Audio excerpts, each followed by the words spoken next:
For me, the biggest change was for a very long time, I answered really to nobody.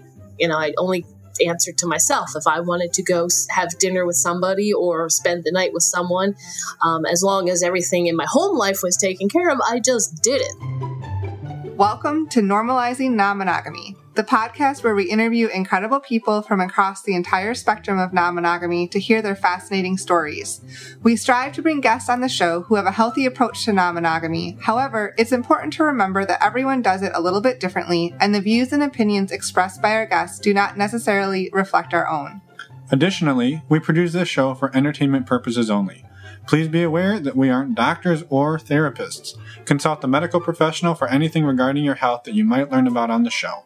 Enjoy!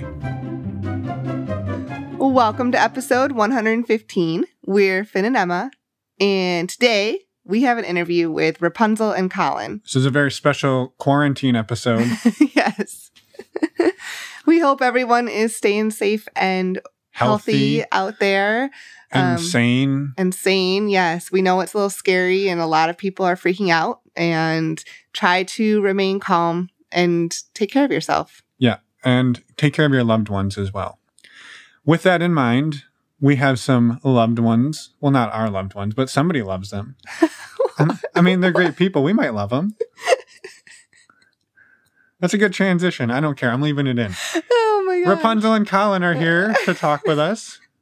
We do love them as friends. Let's say that. Okay. Well, I just didn't want people to think that they were in our polycule that doesn't exist.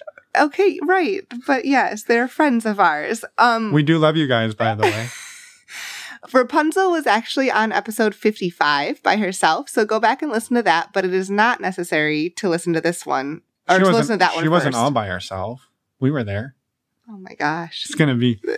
You're in rare form today. Quarantines are not good for me. Social isolation, not good for Finn. Anyway, what about Colin and Rapunzel? I don't know. You were going to talk about them. No, you were going to talk about them. You were going to talk about them. Go ahead.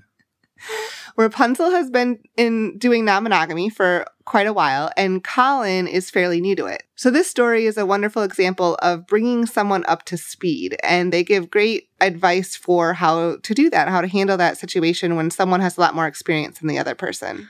Yeah, it's super interesting. You know, as Emma said, Rapunzel's been doing it for a while, and so she kind of, in a sense, had to throttle back a little bit, and he had to kind of get up to speed really fast. So it's a really fascinating look. One other thing, anybody who knows us knows we don't like inside jokes. And there's not really inside jokes here, but they talk a lot about Colin's secret activity, his big thing that he does. And one of my pet peeves when I'm listening to like Dan Savage is when somebody mentions their kink like 40 times but won't say what it is. Yeah. I think Dan Savage, if you're listening, you should never play those calls. But anyway, or you should play them in such a way that it punishes the person. Nevertheless. Whoa. Yeah, that's what I'm saying. It's a little harsh. Quarantine Finn is a dick. Okay. Anyway. And lucky me, I'm quarantined with you. That's your problem. Anyway, so the point is, they talk about this activity. We found out what it was afterwards. It's really just, it's not anything crazy that you're missing out on. It's nothing crucial to the meat and potatoes of the story. It's just a group of people that he hangs out with. Think of it as a board game group or something to that effect. Yeah. Nevertheless, we just wanted to say that because, well, it was funny and I got to talk about Dan Savage. Okay. Well, we apologize for rambling a lot here, but we do have a few announcements. Our next Patreon Q&A call is next Wednesday. Next March. Next Wednesday, March 25th at 9 p.m. Eastern and again at 9 p.m. Pacific. And this is going to be a really great opportunity for us and for all of you who are Patreon supporters to check in and connect virtually. And stop isolating because clearly it's impacting some of us. Yeah, clearly. The other thing we wanted to say is that we've actually talked tonight just about maybe adding one or two of these calls over the next couple weeks and months just to really help give people some outlets. We know a lot of parties are getting canceled and munches and different avenues for people getting together. So give us a couple of days to sort out schedules and figure things out, and we will keep everybody posted on that and how we can maybe do our part to bring people together. Yeah. No, we love the calls and it's great. So we'd love to have more people join as well. Other quick announcement. So you may have remembered from last week that we introduced Catherine. She was on episode 57 and she reached out to us and said that she's doing a few online webinars. And we also mentioned an in-person workshop that she was doing. Canceled. So that is canceled or no, it's not canceled. It's postponed.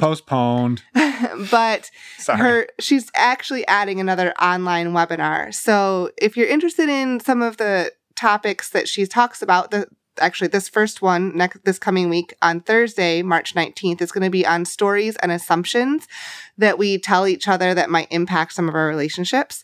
And then next Thursday, she's going to add one, and it's called What to Do When You Just Know Your Partner is Wrong. So, like, basically how to handle some of those situations where you go right into correcting your partner because they just didn't get what you meant, and really how to handle that in a better way. Stop looking at me. As we're in quarantine. You're going to get quarantined in the shed outside if you don't quit it. For more information, go check out the show notes, and the links to those workshops and how to sign up are all there. Yeah, and thank you for doing that and for supporting her and the work she does. You can also check her out on the Focus Fridays episode 2 if you would like to hear more of what she has to offer. She's very wicked smart on this stuff. Yeah, she's a relationship coach. We actually never said that either. But correct. We learned just the other day that the My One Condoms 20% off code that was supposed to expire the other day will be extended for at least 6 months. So go out. You might be in quarantine, but you can still bone and buy some condoms. Buy lots of condoms. Even if you're just practicing with your partner, it's really good to practice using a condom with your partner before you go out and try it, maybe with a new partner. My 2 cents. Anyway, you can get 20% off by using custom fit condoms. Yes, that's true. I didn't mention that they were custom fit. All right, you were saying? I didn't mean to assume you were wrong. You can get 20% off with using the code NNM podcast, and go check them out. And there's links on our website and in the show notes. Our website is normalizingnonmonogamy.com. You can find everything we talk about here over there, plus pictures of our guests and other wonderful information and resources. Yep, sure can. Anything else, Emma? Let's go talk to Rapunzel and Colin. Well, welcome, Rapunzel and Colin. Well, I should say welcome back, Rapunzel. You were on episode 55 and reached out to us and wanted to come back on and bring Colin along, which is super exciting. Because there's been some changes amok. There have been changes. Yeah, that's exciting. Well, maybe really quick, for people who didn't listen to episode 55, give us a short background on yourself, and then we'll let Colin tell us his story, and then we'll hear the Colin Rapunzel, duo,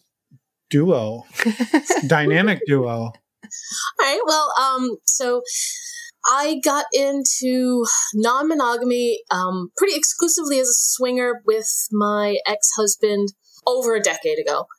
That relationship ended up not working due to him not being ethical about his non-monogamy. I was in a few relationships here and there, was never really monogamous again. And then for a while, I was just kind of solo poly. I'm never getting married again. I'm never doing this serious relationship again. Not doing that all again.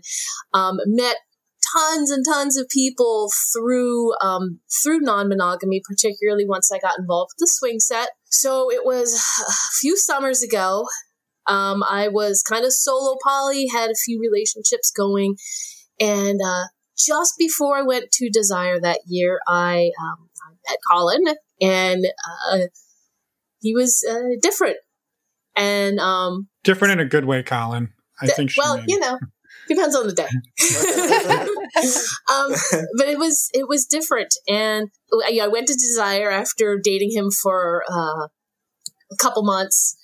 And I was kind of all googly-eyed and goofy there. And all my friends who I had known through the swing set all kind of knew something else was going on. And when I came back, our relationship just kept growing. And next year I went back to Desire with you.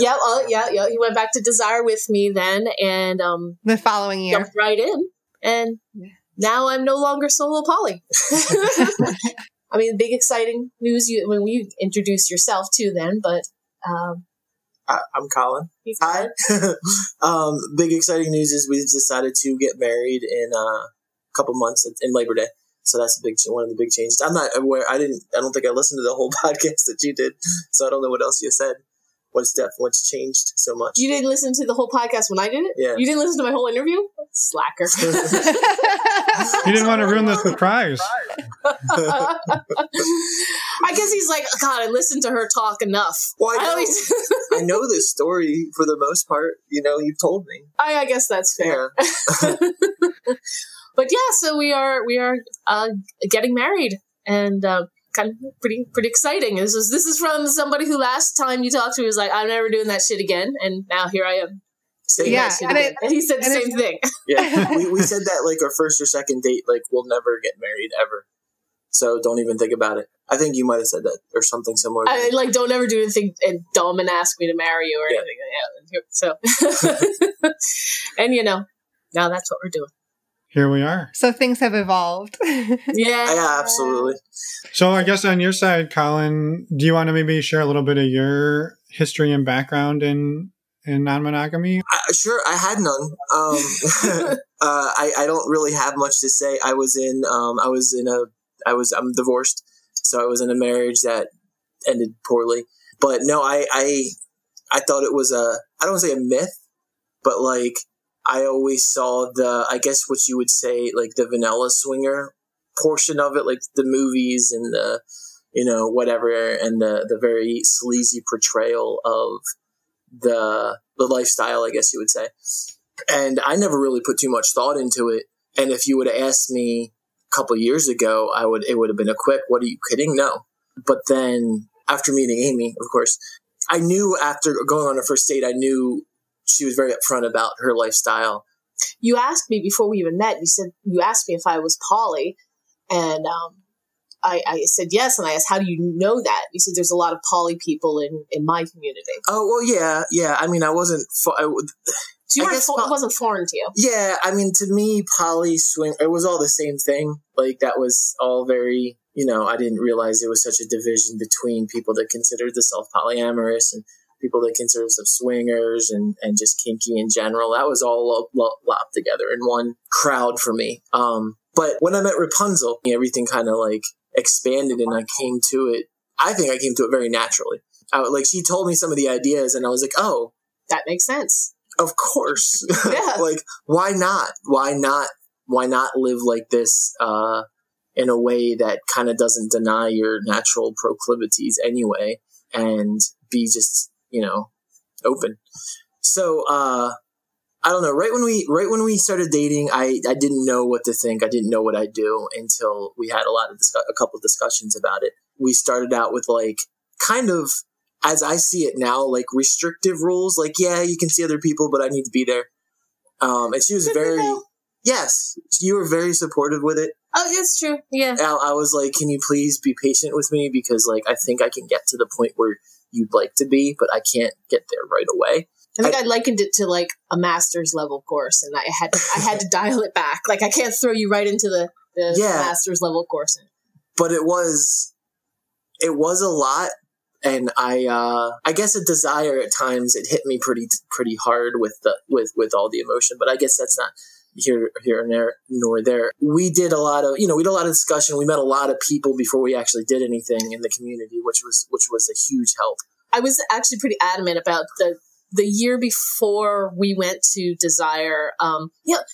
Desire is a lot all at once. And me going in, somebody who knows a lot of people, bringing someone new into it, I wanted to make sure he met a lot of people who were important to me before we got there. So he wasn't going in completely not knowing anyone. So we traveled a lot and met a good handful of people who were close to me.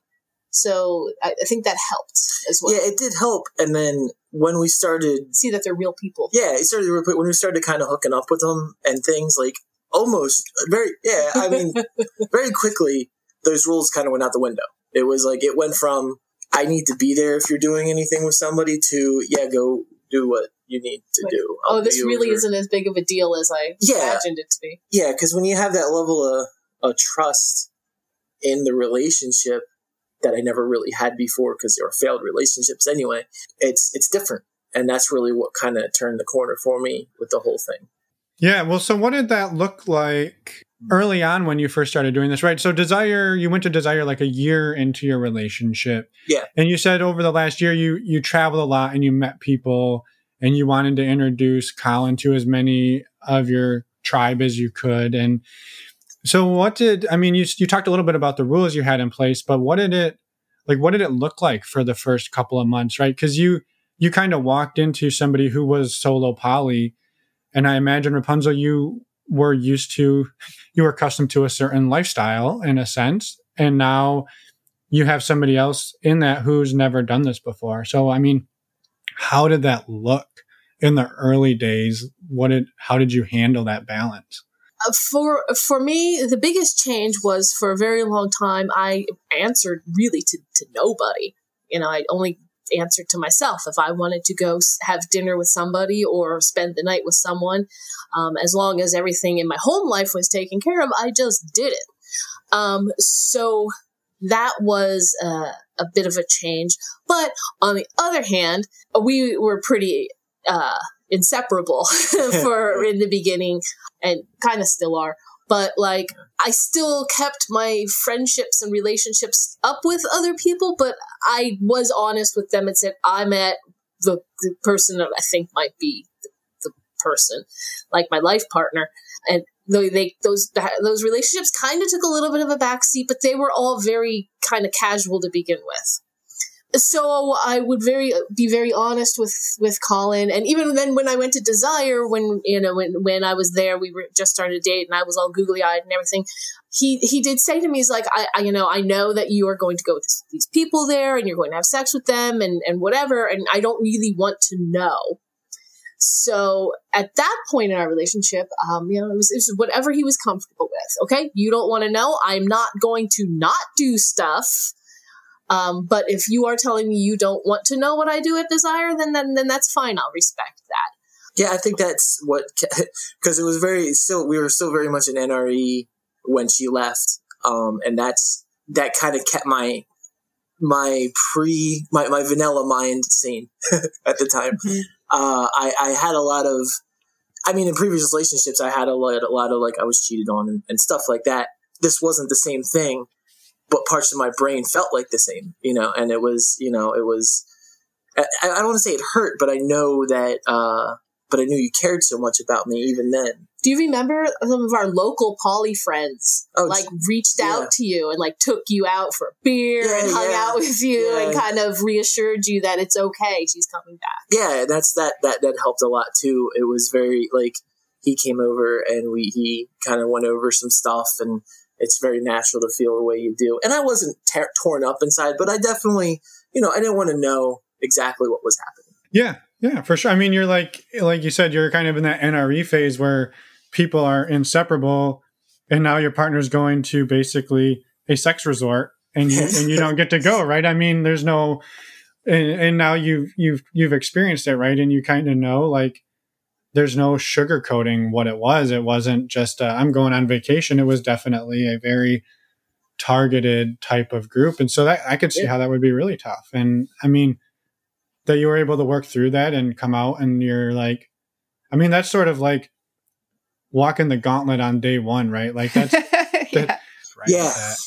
We actually kind of compared it to that. It was that, it was that. And then also the children that I wasn't accustomed to, I don't want to say dealing with, but it was a lot of things all at once. This was definitely the biggest change, but it was great. I really felt, like I said, like after the initial, I don't want to even say shock, because it wasn't a shock. It was like a learning experience. It was a huge curve, but after that, it was like, yeah, this feels right. Why doesn't everybody just trust each other and live like this? But it's the whole ethical part is the point. Yeah. And I guess people just have trouble. You've had plenty of conversations with other men in your life about this too, who they think he's such a player.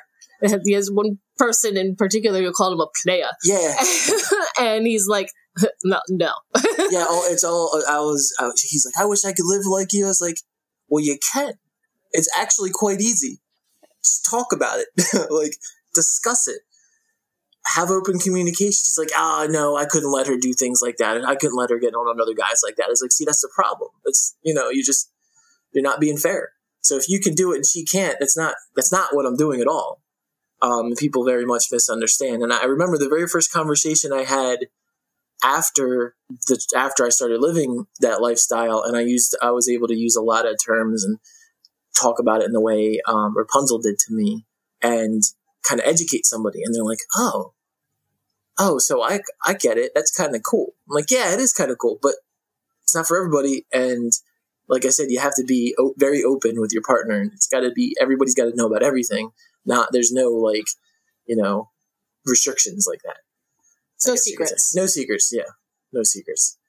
So it's, like I said, it's easy. You just got to talk to your partner. I don't know if I can do that. Well, that's kind of crazy that you can't talk to your partner. Yeah. I mean, that's step one, right? Yeah.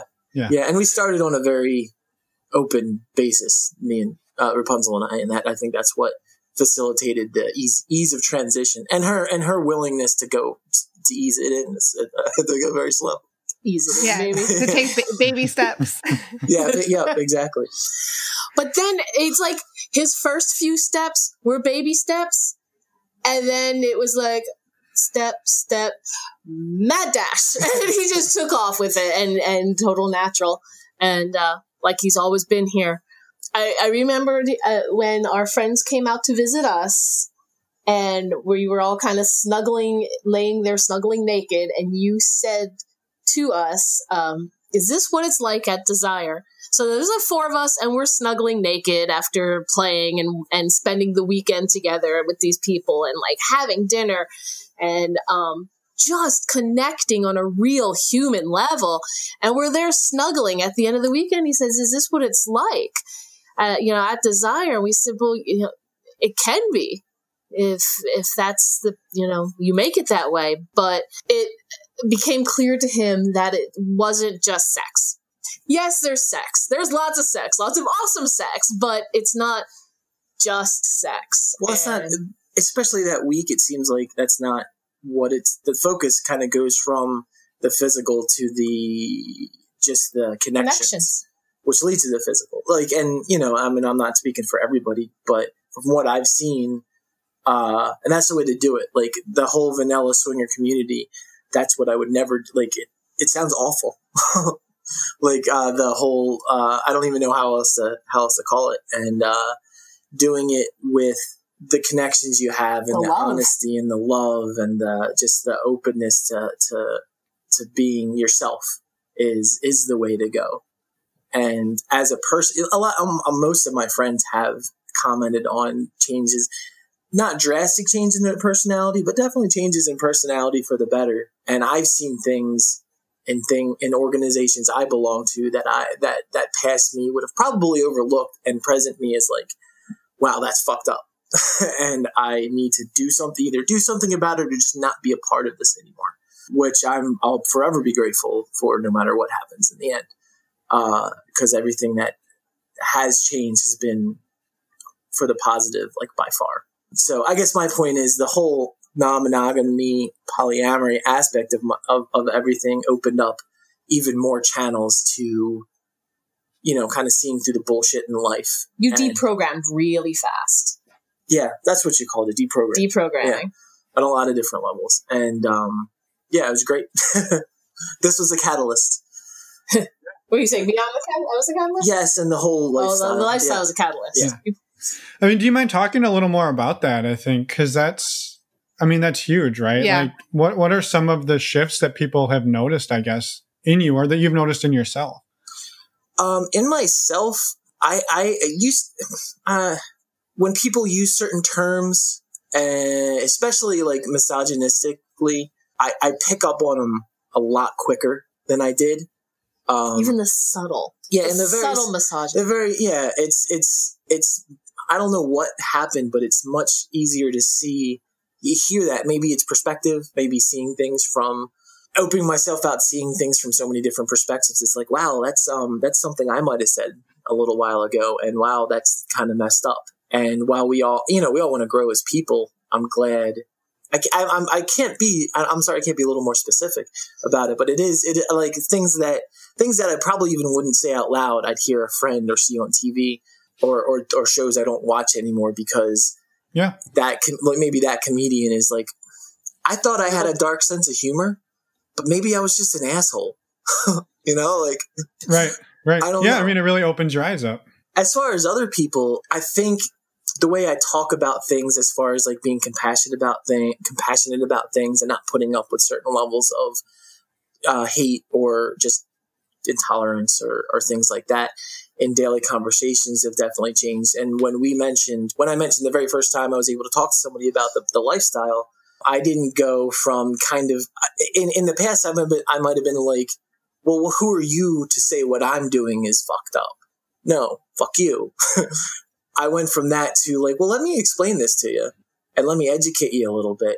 And maybe we can see eye to eye and you wouldn't really knock what I'm doing. And that instead of being defensive. Instead of being defensive, because that only breeds more defensiveness. Like if people are gonna see eye to eye in anything, or if we want our lifestyle to be seen less in a negative light, I mean, the more explanation, the more like, see, this is how you actually do it. It's not like this. This is the object of it. This is why you do it. And it's kind of to open up yourself to new experiences and see other perspectives. I'm kind of repeating myself in it, but that's kind of how I see it and how I changed. Yeah. It gave me a lot of perspective. Awesome. Yeah, no, I think it's fantastic to hear. People have said to me, people who knew you before have said to me that you're just a lot happier and calmer of a person. Like, you've always been pretty laid back, but people have come to me and who've known him for years and said that since that influence in his life, whatever it may be, he's just happier, more at peace. I remember one time also we were talking about something. I don't remember exactly what it was. Was it in the kink realm, the poly realm? I don't even know. But when I said to you, like, yeah, what you're feeling, what you're thinking, that's kind of normal. And you teared up. You said it was a feeling of almost relief. So you told me that you'd had a lot of these thoughts before, having sex with friends or whatever, and you just always kind of buried them because that was just not something that you do. Yeah. And then I was like, well, it can be. I forgot about that. Yeah. Honestly. Like, I forgot about a couple of the times that actually reminds me of a time that I read the article about the primal stuff. Yeah. And like, it kind of validates when you kind of find your thing, your kink, I guess you would say, and then you get validated on it. It's like I'm not a weirdo. Yeah. Or like, it just kind of takes the pressure off. I remember reading this article at work and like, there's people around and I start like almost crying. I'm like, I gotta go. And it was like, just about that. And it was such almost a relief to know that, fuck, I'm not alone in this by far. By far. Yeah. Mm-hmm. Yeah. You get told that you're okay. Yeah. Right. And everybody likes validation. But yeah, I guess the bit, like this whole thing, all it really comes down to is, this past time has been the happiest of my life. And I can, and I do feel more chill and more better. And it opened up so many things. And it all started with being open to the lifestyle and what that brought. And just, it was like a cascade. Once it started, I wasn't stopping. Yeah. So you guys have a dynamic that is allowing a question that we don't get to ask very often, which is oftentimes we hear people who have started exploring this and their very first time is together, right? Like this is the first time either of them has ever done anything like this.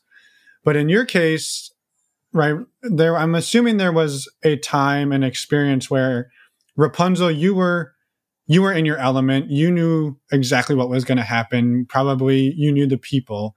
And Colin, this was a whole brand new thing. So you were both in the same physical location experiencing something completely different from each other. And I guess, like, you don't have to give us all the gory details or anything, but like maybe taking us through that experience, because that's a very interesting place to be, where one of you's like kid in a candy store and the other one is like, I've never done this before and I'm probably shitting my pants right now. Well, there's two, I think, because remember the party, S's party.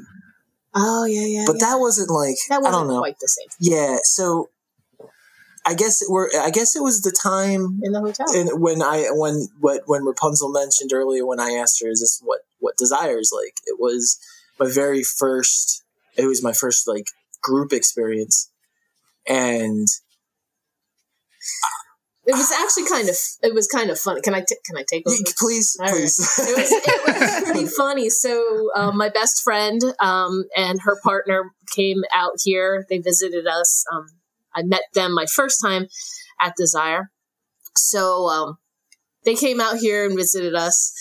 And we spent the day just taking them around in the breweries and restaurants and whatnot. And by the time we got back to the hotel room, it was late. I'm a morning person. I am up early and I fall asleep at like 9 o'clock at night.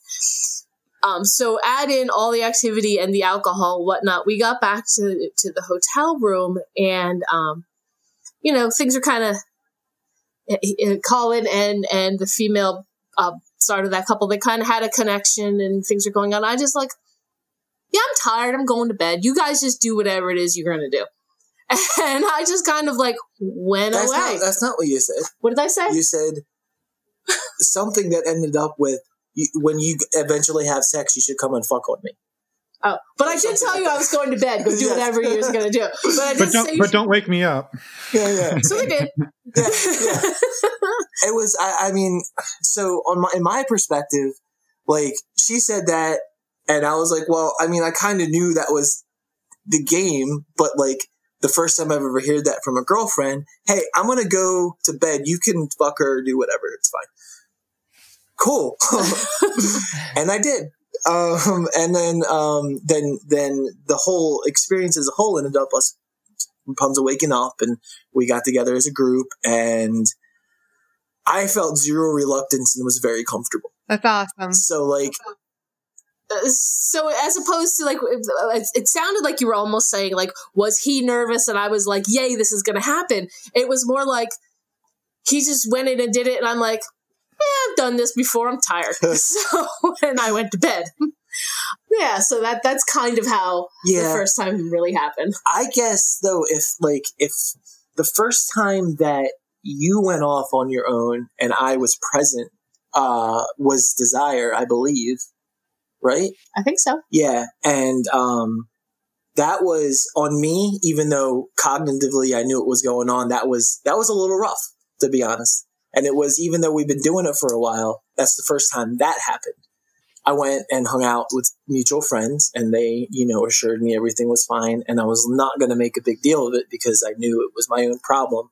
So yeah, that was, it came deep into the relationship, but it still was like a first. And it was like, I'm feeling a kind of way, but I think I know how to deal with it because Rapunzel gave me the tools to deal with it. And we have the kind of relationship we do. And that was one of the early on conversations we had about jealousy. How I had said to you, it's a perfectly normal way to feel, but jealousy itself is not the emotion. Jealousy is the symptom of the emotion, and the emotion, the deeper emotion is actually fear or insecurity.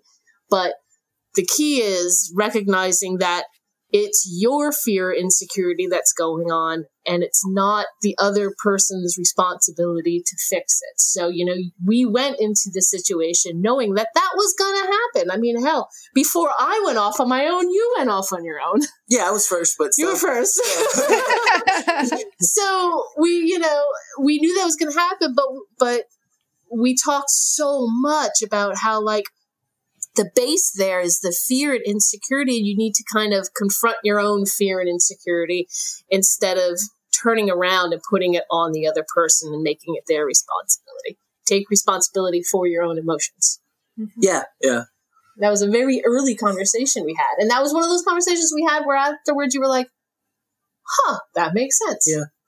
Now, I don't know if I'm typical of this situation. Like, put anybody else in this, in like an experience versus a non-experience on the almost a different power dynamic of the female's more experienced than the male in this. I was cool, like, but other people might have that, might treat it differently. No machismo. Yeah, a little bit. I mean, I'm a generally very open person. I mean, before this, I don't think I was an asshole. Like, I was into social justice. I wasn't actually a racist or anything like that. It was just kind of expanded on my ideas. So, like, you were programmed by society. But anybody else with a more closed mind could have reacted much differently. I have no idea. And I experienced that dating. I experienced plenty of men that I would meet or go on one date with, or even try to go on a few dates with, that were very much in that mentality of, fuck no, you're not going to go have sex with somebody else. Who do you think you are? Type of deal. So I experienced a lot of men like that in my 6 years on and off of dating, which by the time I found you, I was pretty well jaded. It was just like, fuck you, I'm going to do my thing. You didn't seem that bad. Really? You told me you contacted me because I seemed jaded. Well, I mean, maybe a little bit. You describe yourself a little more mean than you actually are, I think. Don't tell anyone. So I wanted to ask too, how it sounds like that Week at Desire went the way you both went. Overall went fairly well for both of you. Like, you, Colin, you were able to see what it was that Rapunzel was talking about that week, and you two were able to connect on that, right? Yeah. We came back with an energy like we just started dating again. From and then we got the desire cried. And then we got really then we had no energy. Then we got really, we're like, we need to keep up this energy with daily life and all that stuff, and then we got sick. We got the desire crud, and then, but then we got sick again, and then the trip itself was really was great. I mean, it was more emotional for me than I thought it would be. Like, I had to take some anti-anxiety meds at some points because it was like it was overwhelming, but not in a bad way, like almost in a just too much good emotion coming through. If I don't like take a break, I'm just going to sit here and cry in the corner for a while. Not a sadness. I don't know. It was. I don't know how to really explain it. I mean, my therapist my therapist told me just today that when you are constantly living in a state of not right, when things feel good and feel right, sometimes that can manifest as anxiety, because you're almost like, what's going to happen to make it go back to the not right? But Colin is this incredibly sensitive human, and he cries a lot more easily than I do. And we're on the beach that last night, and you teared up, and you're like, I get it. I get what you've been saying, why you keep coming back here. The connections, he made an amazing connection. He made a deeper connection with somebody there than I ever have, really. And he's like, I get it. I see why you keep coming back, why these people are so important to you. And it's not just the sex. It's the connections, the love. And in fact, in 3 weeks, we are flying out to go spend time with people there, because two other couples that go there, and we're in our circle. We're all getting together in the middle of the country, in the middle of the winter. Cool. Because we need it. Because we need it. Yeah. It's a little bit of a drug, but you realized it, and it hit you, and yeah. But it's all, like I said, it's all the people. Like some of the best people I know now, and I know I have made lifelong connections to, I've met through the lifestyle. Right. And it's some of the people it's not even I've had a physical connection with in any way. They're just wonderful people. Right. I feel like that's where the difference goes between the traditional, vanilla, my air quotes that you can't see on a podcast, swinger mentality that you had a little bit in the beginning, to the difference between that to what I was saying. No. It's different than that. It's more than that. It's your chosen family, your logical family. These are people that we talk to every single day, you know? Right. Yeah, no, for sure. Have you two done any exploring, like when you're home, like going out on dates and like going on dating apps, or has it mostly been like the people you've met at Desire and then you fly around, or they fly, or like you guys meet up around the country to continue those connections? I mean, to be perfectly honest, so we both work full time. We have 3 kids. Well, I mean, they're my biological kids, but Colin is their dad for all intents and purposes. Colin is in a very, very involved activity that has us going a lot. So while we would love to make connections, they don't happen very often. We also live in a very Trump-heavy area of the country, and big shocker, we're a couple of liberal hippies, so we don't quite mesh with people here. So they're few and far between. Yeah, if they do come up, it's they've happened and they're great. But they have been very, very infrequent. Yeah, and the circumstances they come up in, it makes it all the more special. But and it takes it's conscious planning to make it happen. Yeah. So I mean, yeah, it's a lot of most of it's with the Desire folk. I don't even want to know if you want to call them the Desire folk. It's our little polycule, pretty much, and we kind of concentrate in that area when we do have the time. But yeah, daily life kind of. Although. In his very intense, what are you doing? Wave your finger at me. In our very intense activity, or his very intense activities, and we did meet a couple people who are very much like-minded, like we are. Oh yeah, they're coming out in a few weeks too. So there's that. Yeah, so it's kind of like, we don't have a huge beacon, but we don't hide who we are. So. Well, that's also an interesting thing on my end. This couple that's coming down to play in a couple weekends, I knew them before this. And when Rapunzel came into my life, and all of a sudden, oh, cool, you're in the lifestyle too. I'm like, I had no idea, but yeah, I am too. Do you want to get together and play? Yes. And just the transition of just the people I knew, the people I know now that are in the lifestyle that I knew before is fun. That you didn't know they were. Yeah. You just like, all of a sudden you start seeing like little hints. I'm like, I think I know what you're talking about, but you don't realize that I've made a change. You know what I mean? You don't know that I know. Yeah. Yeah. So, yeah. So, awesome. long rambling story short, too late, is a few people here and there that are like us, but it is hard to find people like us where we live. But we are on the apps. Yeah. You might as well throw your hook out in the water and see what happens, right? Let it float around. Yeah, it's just like people who would match to people like us are like, 50 miles away. Yeah, 50 to 100 miles away, then you might as well. Well, I got a lot of other people really far away too, so. Ain't nobody got time to be driving the hour and a half anymore. Yeah. At least not at this point in your lives. No. Give us a few years when all of them spawn are out. Yeah. We could be. So I'm curious, what made you two consider going down the marriage route again? I just felt right. I don't know. I couldn't really even say. Like, it was like, I know this is it. Yeah. This is. By the third date. There was no question. No question. And I don't know. It's a nice symbol. Yeah. No, I was just curious if there was like a defining moment or anything, because some people would be curious about that because, you were both very adamant, like, I'm never doing that again, and then slowly changed your mind. Or maybe not slowly, maybe seems immediately. rapid to me. Yeah. Yeah. I think we both knew by the third date that this was something different. Yeah. As far as knew that we were that this is our life partner, wasn't much longer after that. I can't imagine not waking up next to this man every day.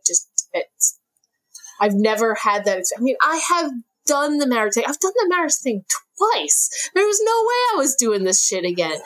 But this is unlike anything I've ever felt or experienced. And any other relationship, I would have been sick of you by now. I would have been sick of you by now too. But you're lucky you're pretty. We spend so much time together, and when we're not together, I'm like, oh, I wish we were together. Like, it's dumb, and it's sappy, but like, I don't know. So we're going down the marriage route? Yeah, that's why.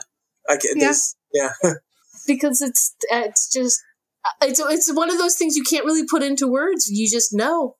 Absolutely know. And this man is absolutely my life partner. And we want to have a big party about it. We do want to have a big party with lots of beer and friends and partying and we're doing, one for our people here and one at Desire in 2020 for our people there. Gonna make them put on clothing though for at least one picture. You want to just put a sarong on. I want a picture that I could show my kids that we got married on the beach in Mexico. So just cover up for a half a second. We'll see. No, that's awesome. And I think you can obviously hear the love that you two have for each other. And it's amazing that you were able to find each other and go on this journey too, and be able to continue to explore together. Yeah, my therapist said that he didn't exist. When I said, as I was going through dating, I said, I just want somebody who's like professional during the week, it's a professional job, and then is a hippie on the weekends. And she's like, there's nobody like that in this area but you.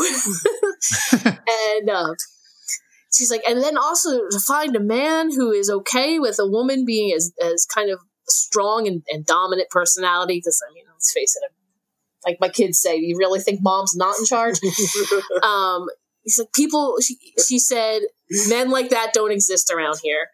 And then he showed up. And so he's not supposed to exist according to my therapist. But sometimes therapists are wrong. Well, you only needed one of them, and it sounds like you got one. So, yeah. At least in this geographic area. I only needed one life partner. It's not saying that I don't want to go out and find, I wasn't trying to paint you as monogamous, Rapunzel. Don't worry. Exactly. Yeah. How open have you two been in your lives about your relationship choices? I know that you have alluded to the fact that you live in a pretty conservative area, and how open are you? I'm out. I told him from the start, I said, I am completely out. I got really tired of hiding who I was to make other people happy. And if they don't like who I am, I don't give a fuck. So that was kind of part of the deal of dating. I'm less so, but I'm not hesitant to talk about it. Like, not with my family, but friends and stuff. My close friends know. The closest circle that's not involved in the lifestyle, they understand.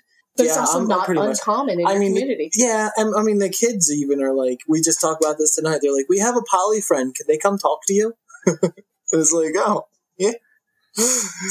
So it was going to be hard for anybody to become serious with me and be known as being in a relationship with me.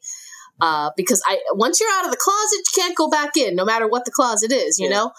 And, I said, I'm completely out. So that's part of the package of being in a relationship with me is I can't go back into any of the closets that I was once in. Yeah. I'm proud to be open about it, but some people just don't want to hear about it either. Some people don't care. We're not obnoxious enough. It's just more of a, we don't hide it. Right. Yeah, you don't have to wear billboards and sandwich boards walking around town with it, but you can also openly talk about it if you need to, right? So exactly. I guess maybe just kind of, again, picking at the Colin being new to this, were there concerns you had, Colin, going in? I mean, you talked a little bit again about some of the boundaries you put in early on, and then like as you've grown into this, have there been other things that have come up that you're like, shit, I didn't think about that on day one when you brought this up, but now it's something I've thought about and I'm concerned about. Like, have there been any concerns, or has it been roadblocks, maybe? Yeah, speed bumps, roadblocks. From the beginning, my concern was the feeling you get when you know you're being basically cheated on, and I didn't want to have that. That was, and then that is kind of like it's a combination of jealousy and betrayal or whatever. So that was my main concern, is I didn't want to feel that, because I felt that too often. But the whole nature of our relationship kind of obliterated. Yeah, it eliminated that.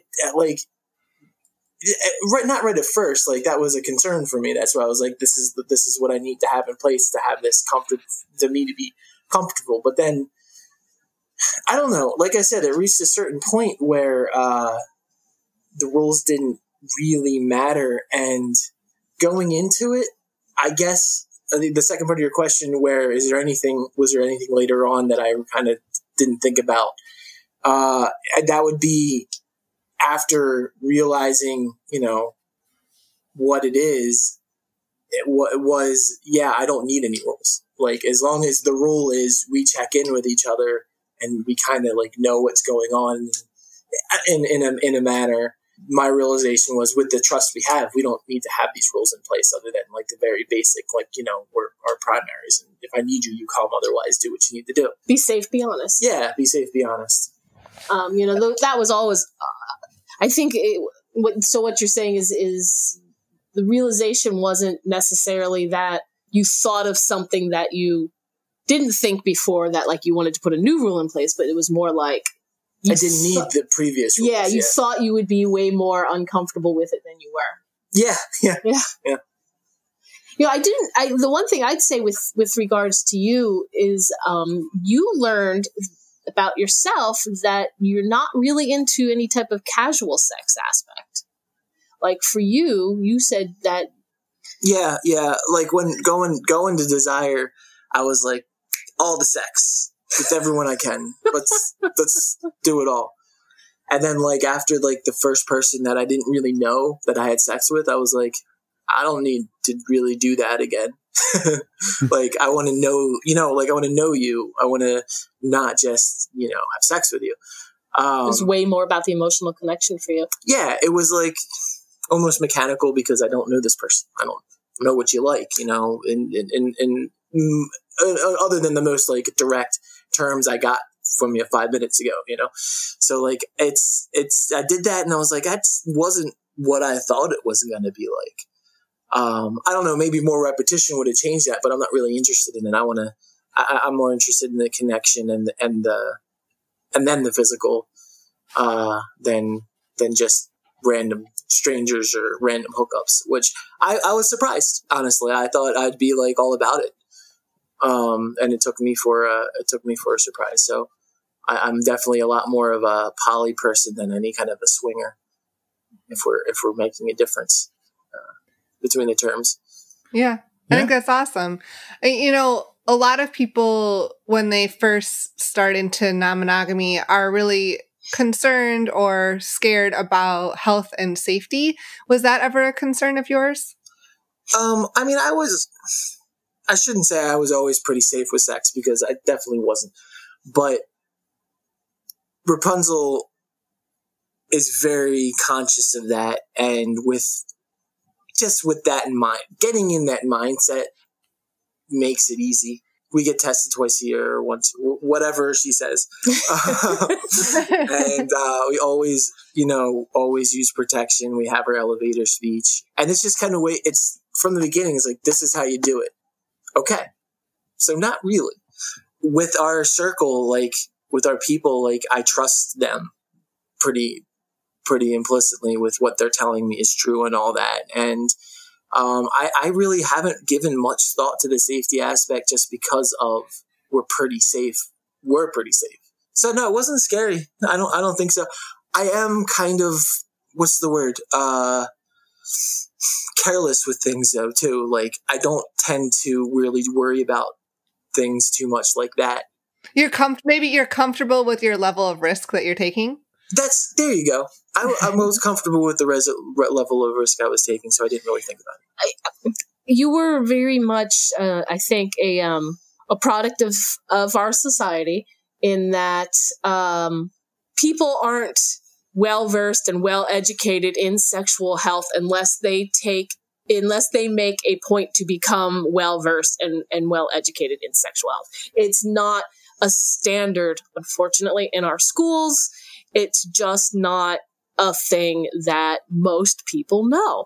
And our community, the swing set community in particular, we take we make a point to become educated, but most of the people in our society don't.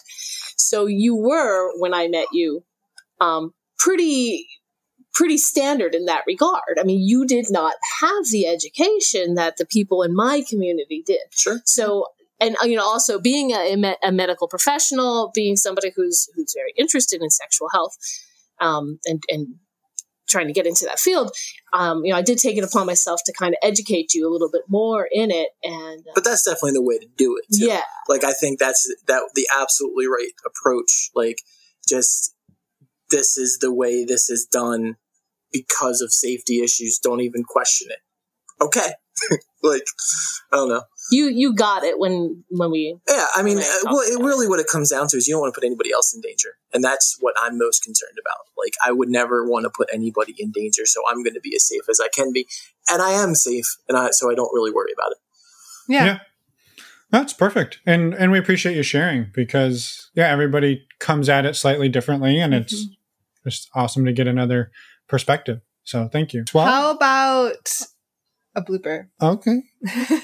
Has there been any bloopers that have happened in your, in exploring something funny? To basically, we like to ask this question to show that it doesn't always go perfect. Yeah, non-monogamy isn't always perfect, and sometimes it can be pretty funny.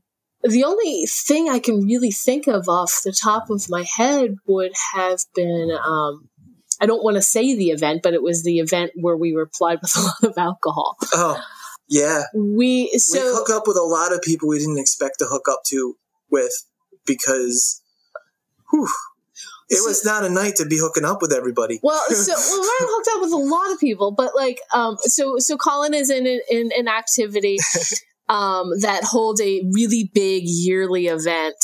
And he's been going for 7 years. And I went with him this summer for the first time. And there was a party.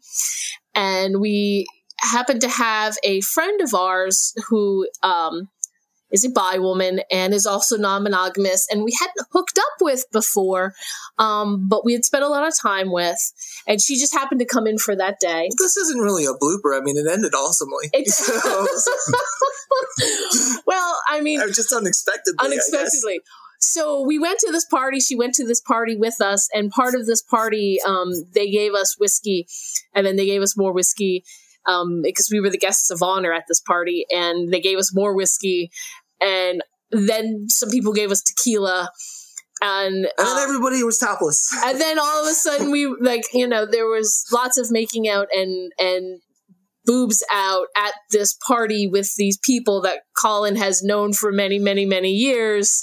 And all of a sudden I come into his life, and now he comes to this party with all these people he's known for many years. And there's making out with our friend, and he's making out with her, and I'm making out with her, and we're all making out together. Yeah, and there's boobs out. The funny part is I've been to this party several times. It's never happened like this before. All of a sudden Rapunzel comes along, and holy shit. Yeah. That's awesome. I mean, she's a fun person, I think. So we he's all right too. Well, but now see, more people in that activity now that I came into your life, and they're like, hey, wait a minute, we're like you. And so now the big yearly thing, who knows what's going to happen this year? Yeah. Yeah, they're going to start hosting it at Desire. It's not like it hasn't been brought up. It's not that it hasn't been brought up? Yeah.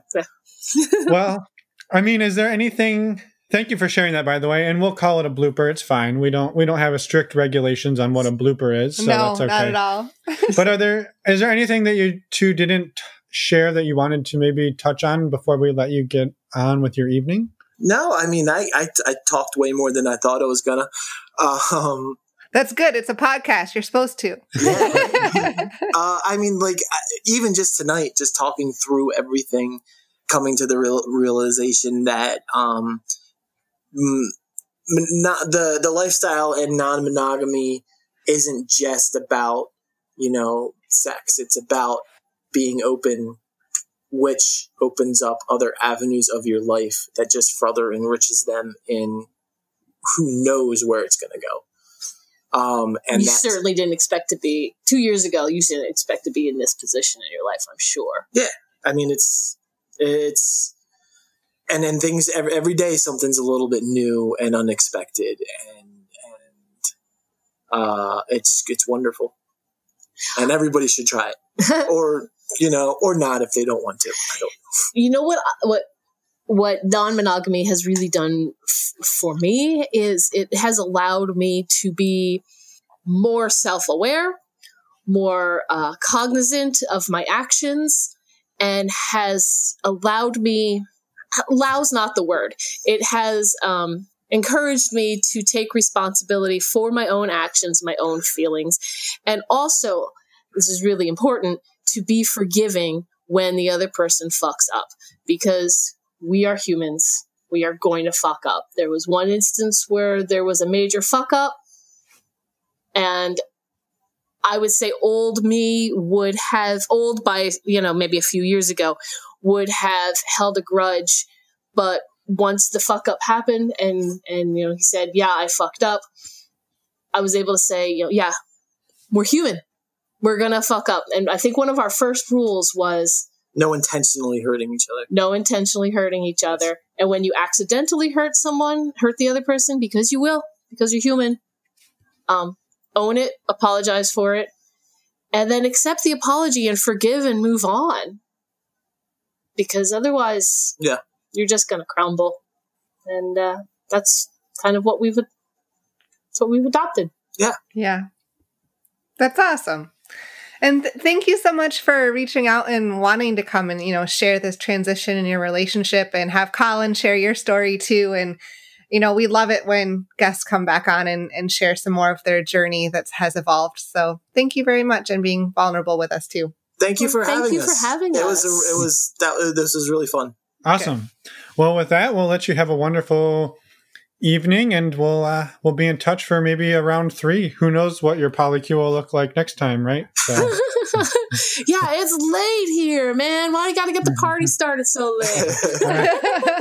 All right. Well, have a great evening. We like to have sex at 8. Let's go. Yeah, I understand. Well, it's not even 7 o'clock here, so we're on schedule still for us. All right, fair. All right. Well, have a wonderful evening, and we will talk soon. Thank you. Thank you. Bye-bye. And we're back. That was a smooth intro. That was a rough intro. I think you were in rough shape. I still am. I have not changed. However, I believe that there was a lot of lighthearted fun in that. There was. Hopefully we made y'all laugh. So me too. I was part of it. You were just laughing. I made you laugh. Okay. Anyway, no, I made at least one joke, if not more. If not 2. Thank you, Rapunzel and Colin. Sorry to make you listen to our rambling, but thank you for coming on the show and sharing your story. I'm not sorry, but go ahead. Thank you for real, though, for coming on, and we do love you guys. This next Friday, actually this coming Friday, I'm going to say next up this coming Friday, we have our next Focus Fridays. I just said next and Friday a lot. That wasn't confusing. How about in 2 days on Friday, we have our 8th Focus Fridays with our good friends, Bradford and Angela from By the By podcast. And we are talking all about sexuality and how to put one's foot in one's mouth. That's true. Guess who? So come back on Friday. Check that out. It's a great episode. And if you've missed any of our Focus Friday episodes, you can go either back and listen in your podcast player or download all 10 of them. Yes, 10. We're only on number 8 right now. On our website, normalizingnonmonogamy.com, and click on the courses tab. So go check them all out. And next Wednesday, we are talking to Denise and Mark. We are. And that's a powerful episode as well. Yes. So we hope to see you then. We hope you are staying safe, healthy, and sane. And I will try to socialize between now and next time we record. At least virtually, so that I'm not stuck with you all the time. Yeah. Yeah. Thanks, everyone, for listening. We'll see you in a few days.